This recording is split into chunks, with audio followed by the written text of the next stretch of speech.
Vie et prospérité à tous, vie et prospérité à toute la communauté congolaise, vie et prospérité na diaspora, vie et prospérité na motonyonso azuli baku ya kolanda messieurs l'analyste, bienvenue biano à travers votre chaîne Esimbi Lelo TV. So ki ezali mbalano ya liboso ya kotombe na chaîne na biso, to kosenga na yo o s'abonner, na sima ya ko s'abonner, ko bosa na te ko cliquer na cloche de notification pour ne rater aucune de nos vidéos. Bienvenue dans votre émission Protégeons nos valeurs. Oui, tozali na devoir ya ko protéger ba valeurs spirituelles au Nzambe apesi pour l'avancement et la croissance spirituelle de l'église corps du Christ na se ya mokili oyo. Nakopesa un grand merci na bandeko nyonso oyo basutenaka biso de près ou de loin. Là, je pense à Maman Christelle depuis Finlande. Maman Christelle depuis Finlande, tel visage, tel cœur. Maman Motema Malamu. Sans oublier le pasteur Jeden, le représentant du royaume de Dieu sur la terre. Vie et prospérité à vous. Babaku nyonso bipai bozwami totomboli maboko likolo. Babaku nyonso maboko likolo, respect limieme na bino, bana ya botosi, les enfants fidèles, maboko likolo, les abaku toujours au poste. Babaku nyonso maboko likolo, babaku ki a France maboko likolo, babaku ki a Allemagne maboko likolo, babaku ki a Belgique maboko likolo, babaku ki a Suisse maboko likolo, babaku ki a partout dans le monde, babaku ki a République démocratique du Congo. Babaku ki ya mokili mobimba maboko likolo tozozongisa lokumu pe masanjoli epai ya nkolo soki abaku koza wana tielanga na commentaire abaku que pour la vie tozali vie et prospérité à vous mokolo ya lelo toye kobeta lisusu sete likolo ya enseignement oyo l'homme de Dieu le révérend évangéliste Charles Bameko azoye ba tenir pendant ces 21 jours de jeûne et de prière.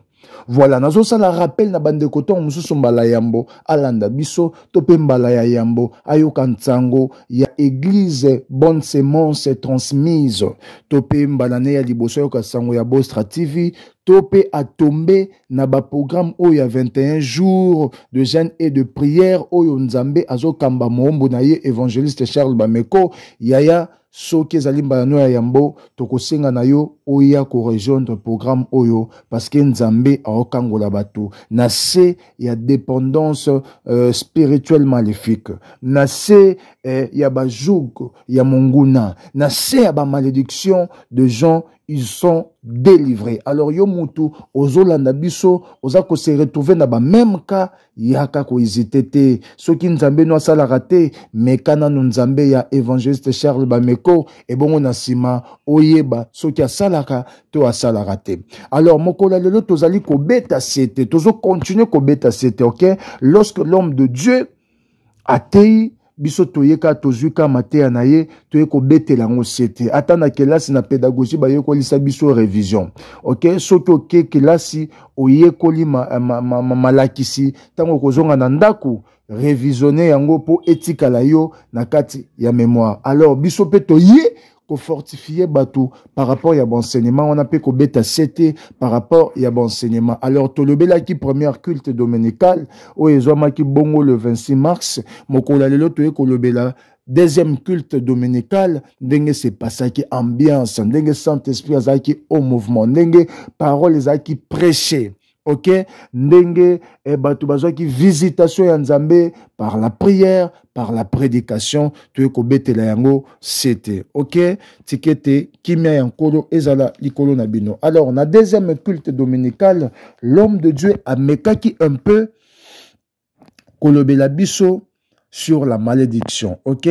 Atiraki Matthieu na verset, il y a Proverbe chapitre 20, le verset 27. Proverbe chapitre 20, le verset 27. Alors, ceux qui tozali wana totanga kiango déjà pe toyoka Matthieu nango tokoki ko révisionner ensemble to fungoli ba Bible na biso na Proverbe chapitre 20, le verset 27. Voilà. To fungoli yango na bandako Proverbe chapitre 20, le verset 27. Voilà. Tozotanga ensemble, c'est pour nous une révision. par rapport à Matéa au Moussal Nanzambe, Charles Bameko Azali tenir au sein de l'église Bonne Sémence transmise. Voilà. Proverbe chapitre 20, le verset 27. Verset 27, la Bible nous dit: le souffle de l'homme est une lampe de l'Éternel. Il pénètre jusqu'au fond des entrailles. Ok, et ça verset où l'homme de Dieu a développé. Ok, donc à développer qui en parce que la première culte dominicale, la deuxième culte dominicale, l'homme de Dieu il avait parlé sur le sous-thème parce que tu es thème général et qui m'a servi. Ce que sous-thème naïe et qui l'asservissement aux démons par la malédiction. L'asservissement aux démons par la malédiction. Ok?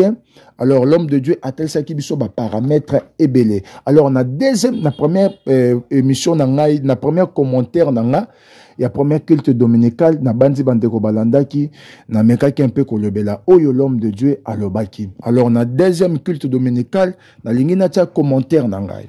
Alors, à travers ces versets, l'homme de Dieu, Azali Kotali Sabiso, c'est quoi le souffle de l'Éternel? C'est quoi la lampe? Et c'est quoi les entrailles?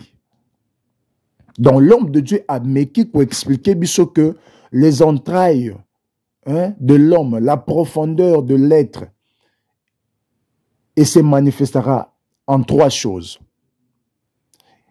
Profondeur de l'être yamutu, les entrailles yamutu, ils allaient consister na esprit yamutu, na l'âme yamutu, na corps yamutu. Parce que nous tous, nous savons que l'homme est un être tripartite.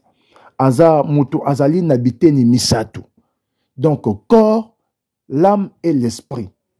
Alors, lorsque la Bible dans le livre de Proverbes, ezali kolobana biso que le souffle de l'Éternel ezali lampe na moto. Elingi justement kolobaka ke molimo na Nzambe eyebaka ko éclairer via moto. Pour un enfant de Dieu, lorsque moto azali mwana na Nzambe, vie na ye ekozala éclairé na molimo na Nzambe. OK? Lorsque moto azali na se ya possession divine. Lorsque Moutou azali mwana na Nzambe, automatiquement molimo na Nzambe o ezali souffle na ye ekoya ko éclairer via Moutou. Moutou ana akotambola na ténèbres te, Moutou ana akotambola na lumière. Pourquoi? Parce que aza mwana na Nzambe e kozala mwana na Nzambe ezosala que molimo na Nzambe eyeba ko éclairer ye na bomoi na ye mobimba. C'est-à-dire, vie à moutouana, santé à moutouana, projet à moutouana, foyer à moutouana, mobile à moutouana, bana à moutouana. Donc, nyonso ya ye, et qu'on a éclairé parce que moli mon Nzambe a ko éclairé bon moinaye. Ce que le contraire ya maloba oyo c'est les ténèbres. En d'autres termes, la lumière c'est la bénédiction. Et le contraire de la bénédiction c'est la malédiction. Et le contraire de la lumière c'est le ténèbre. Alors, le contraire ya makambu oyo, nous voyons les ténèbres. Mutu oyo pe azali ko bika, na se ya bilakeli mabe, aza moto oyo vi na ye mobimba, et kozala na se ya ténèbres. Voilà pourquoi l'importance ya ba programme oyo eye na bomo na biso. Alors, 21 jours oyo eye juste kaka komema le souffle de l'Éternel na bomo ya bato. Souffle de l'Éternel, ezali souffle oyo eleka ezali roi ba mi pépété ya nature eleki nango ekombolika makasi sans kotika trace. Non. Souffle oyo l'homme de Dieu azali côté ya biso pendant ces 21 jours oyo to pe souffle oyo l'homme de Dieu ayebaki côté ya biso mokolo ya dimanche na deuxième culte dominical ezali souffle ya Nzambe. De la même manière tout le monde a parcours ya Jésus-Christ na se ya mokili. Ce qui a l'équipe na Judée, il faut atika bilembo. Ce qui a l'équipe na Jérusalem, il faut bilembo salama. Ce qui a l'équipe na Samarie, il faut bilembo. Donc partout, ba ville pe ba village où Jésus-Christ abandaki ko tambola ko parcourir, abandaki ko leka inapercité. Abanaki kotika bilembo parce que yende c'est le véritable souffle de l'Éternel. Tango le kaka, il faut bilembo tikala. Alors le souffle de l'Éternel, oh bazote abise pas l'homme de Dieu, l'évangéliste Charles Bameko, ezali souffle oyo ekoleka na bomo ya batu inapercite mais ekoleka po etika ba empreinte. Ekoleka po etika bilembo. Ekoleka po ebongola ba vie ya batu. Ekoleka po elongola identité ya kala etika identité ya sika. Donc ba programme oyo eye po ezwa mutu moko o azana kata ténèbres. Lumière tango etelemaka po ebenga na ténèbres. Et lorsque lumière s'est levée, ténèbres d'office, il faut tika sika. Lorsque lumière s'est levée, ténèbres automatique, il faut soit makole ya ko pakatambango. Tango lumière etelemaka molili ekendaka. Ndenge moko pe le souffle de l'Éternel o ezali lampe ya vie ya moto, lampe ya être ya moto. Ezali kotelema lokola mo ya tongo po etya fin na butu ekotiso na mokolo na yo. Abakuku yokanga. On s'est trompé te n'adresse. Oza na kati adresse ya malamu. Pe ba programme oyo eye po na yo. Na yebite mutu nyonso azolandanga na yebite via mutu nyonso. Mais moto na moto aza koyeba ko constater ténèbres na domaine moko quelque part. Bato ebele baza ko vivre ba ténèbres na domaine songolo mpakala.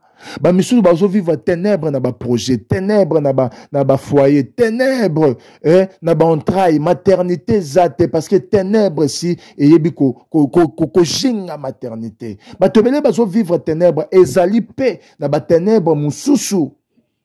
Oyo tozwa yango na nzela ya makila. Tozwa yango na nzela ya ba alliance. Pona botama na papa kombo na ye mukwaya. Na hérité makila ya papa mukwaya.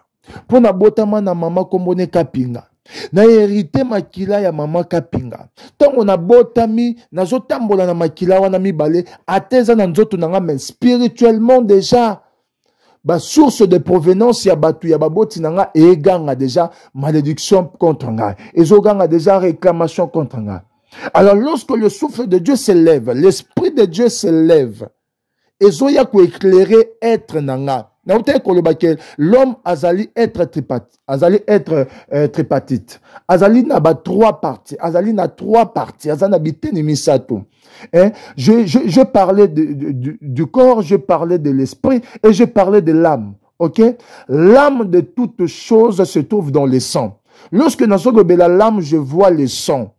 Lorsque je parle de l'âme, nazomona makila, je vois le sang. Et eza makila wana ndezo sala biso, tozala na alliance na makila ya tata, na makila ya maman. Est-ce que je ne sais pas ce qui va comprendre l'ikanisi à l'homme de Dieu, l'évangéliste Charles Bameko. Alors, si tango le souffle de Dieu, le souffle de l'Éternel, o yezali lampe ya être ya mutu. Tango eza ko telema, ezo telema po eya ko éclairer âme ya mutu. Place makila eza. Place makila esala alliance. Place makila eranda biso ba innocent, ba victime, ya ba pacte, ya ba alliance, o ba kokolo pe ba tata na biso ba maman na biso ba salaka avant to botama. Donc molimo na nzambe, le souffle de l'Éternel, o ezali lampe ya être ya moto. Ezoya na rôle po eza lampe ya ra po na ko éclairer. Ezoya na rôle ya ko éclairer bomo ya moto. Je vais dire à une personne, lorsque moto azali ko vivre na ba réalité ya famille, lorsque moutazali ko vivre na se ya alliance ya makila ya baboti to ya bakoko na ye, il vit dans les ténèbres, il vit sous la malédiction. Âme na ye eza captif. Âme na ye eza captif. Et molimo na nzambe azotelema po siko a éclairer bo mone po aza lampe, aza lumière. Tango azali ko éclairer bo moina ye, mbala moko âme na ye ezozala libéré na ba alliance hérité na makila. Bon mon na ye ezali libéré, âme na ye ezali libéré, vie na ye ezali libéré.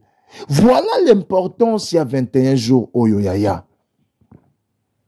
Il y a des gens qui prient Hier, na deuxième culte Batouba, ils ont beaucoup prié, l'homme de Dieu a déclaré des choses. Il part. Il libère. Il libère. Démon a même stérilité. Oya même maladie. Oya même esprit assourd-muet. Qui a introduit l'esprit. Oya même. Oh. Sors. Bima. Jésus. Voilà, l'homme de Dieu a déclaré. Les gens, ils ont beaucoup prié. Donc, programme Oyo, et y est justement pour na kolongola batu na se ya boumbo. Kolongola batu na se ya malédiction. L'homme de Dieu a parlé sur l'asservissement au diable par la malédiction. On ne peut pas parler du service si on ne parle pas du serviteur. Yaya, yondo zawa nozo landanga, ozali serviteur pe servante ya nani. Moto nyonso oyo asalelaka Nzambe, Nzambe apesaka longue vie. Moto nyonso asalelaka Nzambe, Nzambe apesaka ye vie. Apesaka ye prospérité. Abatelaka ye. Il y a des avantages agréables pour na moto nyonso oyo asalelaka Nzambe. Siko ezali pe na makambu oyo ekomelaka bato lokola lifuti, lokola récompense na moto nyonso asalelaka diable. Kosalela diable ezaka ateke kotangisa makila ya bato. Kosalela diable ezaka ateke kosacrifier bato. Mais lorsque tu vis dans l'impudicité, eza service au diable. Lorsque tu vis dans le péché, ezali service au diable. Et service wana e memela yo malédiction. Et malédiction ezali kokotiso na mozindo ya molili. Siko toi-même pose-toi des questions. Ozalaka na service ya nani?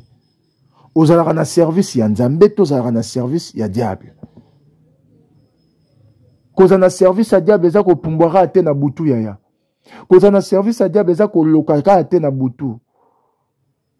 Mais lorsque tu sers ton corps, lorsque tu vis dans la convoitise de la chair, lorsque tu vis dans l'impudicité, lorsque tu vis dans le péché, tu es au service du diable. Et service nyonso ezalaka na récompense nango, ezalaka na rémunération nango. Et rémunération, il y a service wana ya masumu, c'est la mort, c'est la malédiction. Et c'est la vie du ténèbre.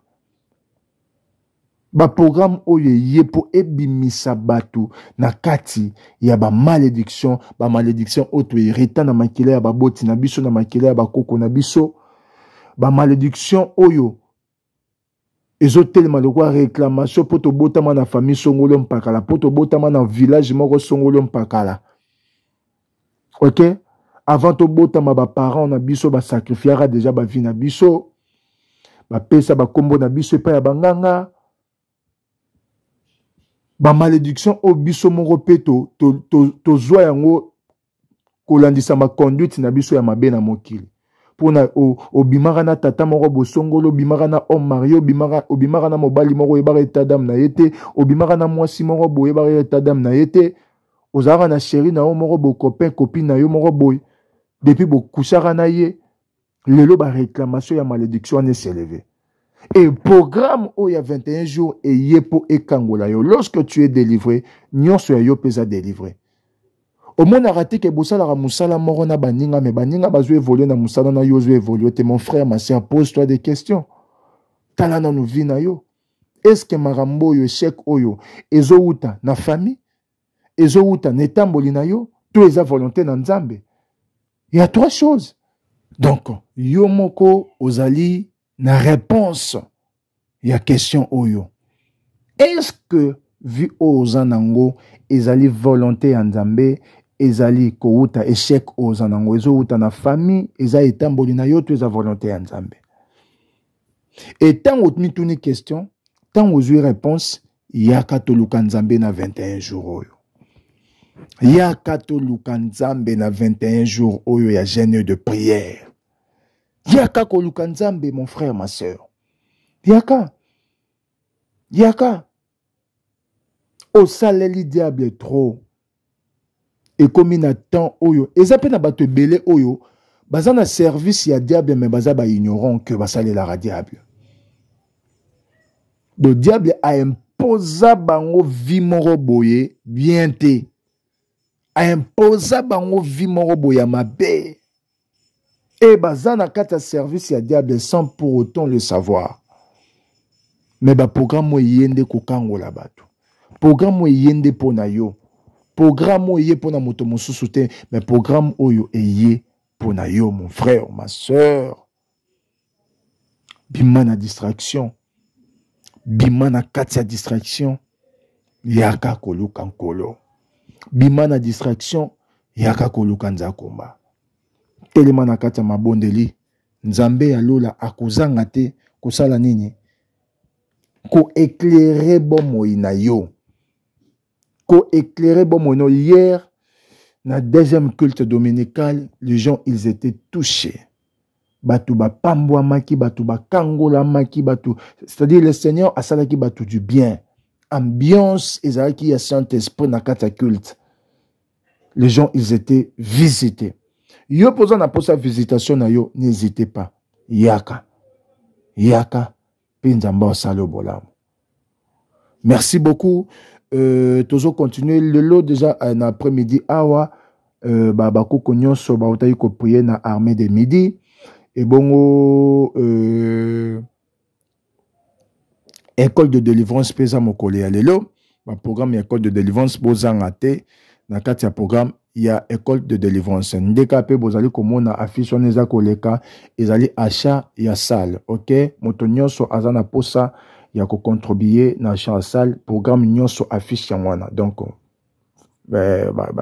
renseignement tout yango wana to tchelibino na affiche o ezali conçu na équipe ya Bostra ya TV. Bon voilà, information nyon surtout et ça on a parce que biso tozali mieux placé te ya ko lobela marambo mais juste programme nyon so ozope sa mana culte biso pe tozo ya pe kara ko bandela yango donc nyon so tout ezali nakati ya fiche o to bozomona tozo lekisa.